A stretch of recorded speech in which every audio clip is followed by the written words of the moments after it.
Calcutta university 7 semester history honours DSCC 18 paper অর্থাৎ বাংলাদেশের ইতিহাস থেকে একটি 5 নম্বরের টিকা প্রশ্ন কলকাতার দাঙ্গা এ সম্পর্কে সংক্ষিপ্ত আলোচনার পর এর 5 নম্বরের প্রশ্ন উত্তর সেটিও তোমাদের সামনে তুলে ধরবো এই ভিডিওর ভিতর দিয়ে। কলকাতার দাঙ্গা এবং নোয়াখালীর দাঙ্গা আমাদের সিলেবাসে রয়েছে এবং আমাদেরকে পড়তে হয়, দুটির একটি কিন্তু পরীক্ষায় আসে। তা নোয়াখালী দাঙ্গা নিয়ে এর আগের একটি ভিডিওতে আলোচনা করেছি, তার লিঙ্ক থাকবে ভিডিওর ডেসক্রিপশন বক্সে, তোমরা অ্যান্সারটা কালেক্ট করে নেবে। এখন আমরা আলোচনা করব কলকাতার দাঙ্গা। তা কলকাতার দাঙ্গা প্রথমে হয় 1946-এর আগস্ট মাসে, 16ই আগস্ট থেকে 20 আগস্ট, এই 5 দিন কলকাতায় দাঙ্গা হয়। এরপর অক্টোবর এবং সেপ্টেম্বর অক্টোবর মাসে গিয়ে নোয়াখালীতে কিন্তু দাঙ্গা হয়েছিল। তা কলকাতার দাঙ্গা পরিচালনা করেছিল বা এই দাঙ্গা বাঁধিয়েছিল মুসলিম লীগ। মুসলিম লীগ সরকারের বিরুদ্ধে 1946-এর 16ই আগস্ট প্রত্যক্ষ বা সরাসরি সংঘর্ষের ডাক দেয়। সরকারের বিরুদ্ধে ডাক দিলেও এটা পরে হিন্দুদের বিরুদ্ধে এক ভাতৃঘাতী দাঙ্গায় পরিণত হয়।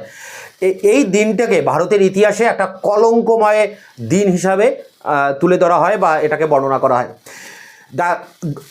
কলকাতার দাঙ্গার উপরে যে গবেষণাধর্মী গ্রন্থ দ্য গ্রেট ক্যালকাটা ক্লিং, যদিও এই কথাটা সেই সময় স্টেটসম্যান পত্রিকাতে এই নিউজে বেরিয়েছিল এই হেডলাইন দিয়ে, দ্য গ্রেট ক্যালকাটা ক্লিং। তবে এই কলকাতার দাঙ্গার উপরে খুব ভালো গবেষণা করেছেন প্রাক্তন ক্যালকাটা ইউনিভার্সিটির ভিসি সুরঞ্জন দাস, যিনি আমার স্যার ছিলেন। আমার এই স্যার অর্থাৎ এই সুরঞ্জন দাস, তিনি হার্ভার্ডে বিশ্ববিদ্যালয়ে যখন তিনি পড়াশুনো করতেন তখন এই ক্যালকাটা ক্লিংয়ের উপরে গবেষণা করে তিনি থিসিস পেপার বার করেছিলেন। তা যাই হোক, তার সেই থিসিস পেপার তোমরা অনলাইনে দেখে নিতে পারো, গুগলে সার্চ করে তোমরা সেটা পড়তে পারো, এই সম্পর্কে অনেক ডিটেলস তোমরা জানতে পারবে। তা দেখো, এখানে এই যে কলকাতা দাঙ্গা, এর পটভূমিটা কি, কেন এই দাঙ্গা হলো, এর পিছনে কারণ হচ্ছে যে 1946 সালে ক্যাবিনেট মিশন ভারতে আসে এবং ভারতে গণপরিষদ গঠন করার কথা বলে, কিন্তু মুসলিম লীগ অসহযোগিতা করে। তখন বড়লাট ওয়াভেল জাতীয় কংগ্রেসের প্রধান মুখ পণ্ডিত জওহরলাল নেহরুকে বলেন অন্তর্বর্তী সরকার গঠন করার কথা। এবং এর ফলে কি হয় যে আলী জিন্নাহ মুসলিম লীগের প্রধান, তিনি ক্ষুব্ধ হন এবং সেই সময় বাংলাদেশে যে সরকার ছিল, প্রাদেশিক সরকার, সেটি ছিল এই মুসলিম লীগের সরকার। মুসলিম লীগ এবং ফজলুল হকের কৃষক প্রজা পার্টি যৌথভাবে 1937-এর নির্বাচন অনুযায়ী বাংলাদেশে প্রাদেশিক সরকার গঠন করে। অর্থাৎ বাংলাদেশের প্রধানমন্ত্রী সেই সময় ছিলেন মুসলিম লীগের নেতা সুহরাওয়ার্দী। তা সুহরাওয়ার্দী বলেন, যদি কংগ্রেস সরকার গঠন করে তাহলে বাংলায় রক্ত গঙ্গা বইবে, এটাই ছিল পটভূমি এবং তিনি সেটাই করেন। সরকারি তরফ থেকে বিহার থেকে প্রচুর পরিমাণে দুষ্কৃতী গুন্ডা তাদেরকে কলকাতায় নিয়ে আসা হয় এবং এদের দ্বারা কলকাতায় 4 দিন থেকে 5 দিন ধরে ব্যাপক দাঙ্গা বাঁধানো হয় এবং এই মুসলিম দুষ্কৃতীরা কলকাতার বড়বাজার, ধর্মতলা, শিয়ালদহ, বউবাজার, রাজাবাজার, ফুলবাগান, বিভিন্ন জায়গায়, মানিকতলা, বিভিন্ন জায়গায় তারা এই দাঙ্গা সংগঠিত করে। মূলত হিন্দুদের বাড়িগুলোকে আক্রমণ করা হয় এবং তাদের সমূলে নিহত করা হয়। এইভাবে দাঙ্গার কিন্তু সূচনা হয়। এবার দাঙ্গার রূপটা কি, যদি আমরা দেখি যে দাঙ্গার প্রকৃত রূপটা কি, তাই 1946-এর এই 16ই আগস্ট থেকে 20 আগস্ট, এই 5 দিনের মধ্যে এই দাঙ্গাকারীরা কলকাতায় প্রায় কয়েক হাজার হিন্দু নরনারীকে হত্যা করে, প্রায় 20,000 হিন্দু নারীকে ধর্ষণ করে বিকলাঙ্গ করে দেওয়া হয়, অর্থাৎ তাকে নারীদেরকে ধর্ষণ করে তাদের হাত পা কেটে ফেলে দেওয়া হয়। এইভাবে 20,000 নারীকে ধর্ষণ করে বিকলাঙ্গ করে দেওয়া হয়েছিল এই দাঙ্গার ভিতর দিয়ে এবং প্রচুর হিন্দুকে এখানে নিধন করা হয়। সেই সময় কলকাতার বিখ্যাত যে গণিতজ্ঞ ছিলেন যাদব চক্রবর্তী, চিত্র অভিনেতা ছিলেন ছবি বিশ্বাস, বিজ্ঞানী বি.কে রায়ের মতো ব্যক্তিরাও এই দাঙ্গার কবলে পড়েছিল। এছাড়া সেই সময় নিস্তারিণী হস্টেল, বিজ্ঞান কলেজের হস্টেল, রিপন হস্টেল, এই সমস্ত হস্টেলগুলো এই কলকাতার দাঙ্গার কবলে পড়ে এবং ক্ষতিগ্রস্ত হয়। এখানে দাঙ্গাকারীদের মূল উদ্দেশ্যই ছিল হত্যা করা, যেন তেন প্রকারে হিন্দুদেরকে হত্যা করা, এমনটা বলছেন সুমিত সরকার। অনেকে বলছেন যে পলাশির যুদ্ধে যত মানুষ মারা গিয়েছিল তার থেকে অনেক বেশি মানুষ মারা গিয়েছিল এই কলকাতার দাঙ্গায়। কলকাতায় দাঙ্গাকারীদের মুখে স্লোগান ছিল লড়কে লেঙ্গে পাকিস্তান, পাকিস্তান জিন্দাবাদ। তা একটা সময় এই দাঙ্গা শান্ত হওয়ার পর দেখা যায় এর ফলাফল হিসেবে আমরা দেখতে পাই যে দ্রুত ভারতবর্ষ দ্বিখণ্ডিত হয়, ভারত পাকিস্তান নামে দুটি আলাদা দেশ তৈরি হয়। কারণ এই দাঙ্গার ফলে ইংরেজ সরকার, জাতীয় কংগ্রেস এরা প্রত্যেকেই বুঝতে পারে যে ভারতকে ভাগ না করলে এই আপদ বিদায় হবে না। হিন্দু মহাসভা এই কারণে এই সময় এই দাঙ্গার পর ভারত ভাগের দাবি তোলে এবং অবশেষে ভারত এই জাতিগত ভিত্তিতে, হিন্দু মুসলিম এই জাতিগত ভিত্তিতে দুভাগে ভাগ হয়, ভারত দ্বিখণ্ডিত হয়, ভারত পাকিস্তানের জন্ম হয়। তা পাকিস্তান রাষ্ট্রের দাবি অনেক আগে থেকেই শুরু হয়েছে। 1940-এর পরে আরও জঙ্গি মূলক তার চরিত্র আমরা দেখতে পাই।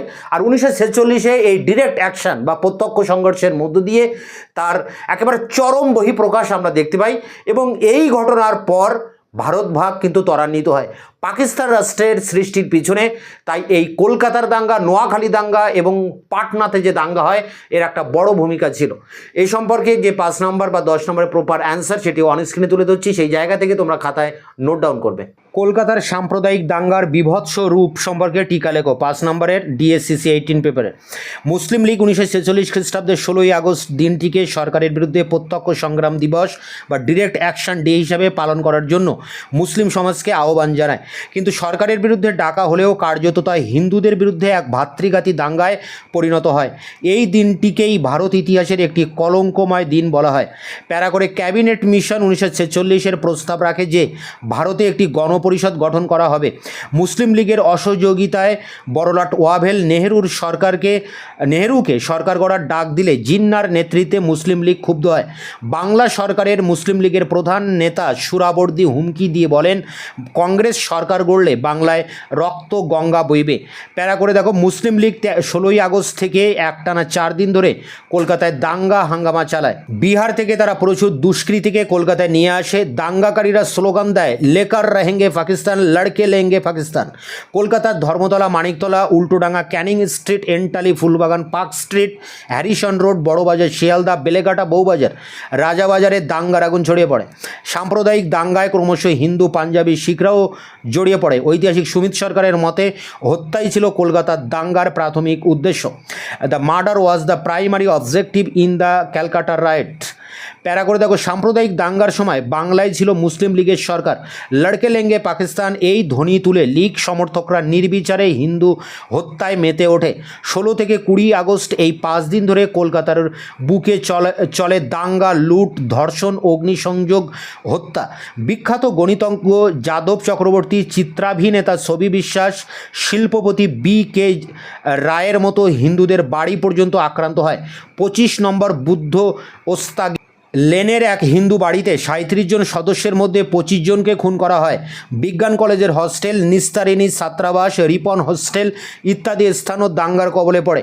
ইংরেজ ঐতিহাসিক মোসলে লিখেছেন, এই 4 দিনে কলকাতায় 6,000 মানুষ নিহত এবং 20,000 নারী ধর্ষিত ও বিকলাঙ্গ হয়। স্টেটসম্যান পত্রিকা কলকাতার এই সাম্প্রদায়িক দাঙ্গাকে দ্য গ্রেট ক্যালকাটা কিলিং বলে অভিহিত করে।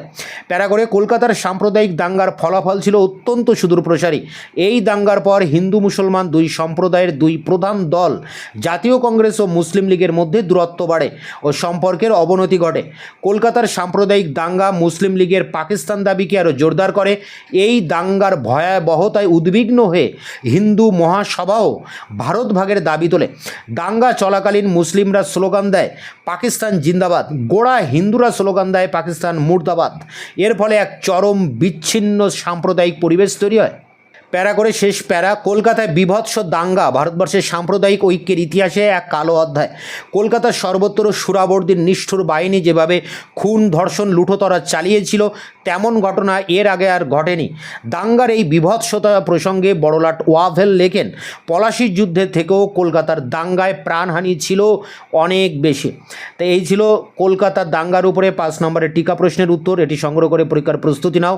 তোমাদের এই পেপারের বেশিরভাগ টিকা প্রশ্নের উত্তর চ্যানেলে আপলোড করা আছে, ভিডিওর ডেসক্রিপশন বক্সে তার লিঙ্ক দেওয়া আছে।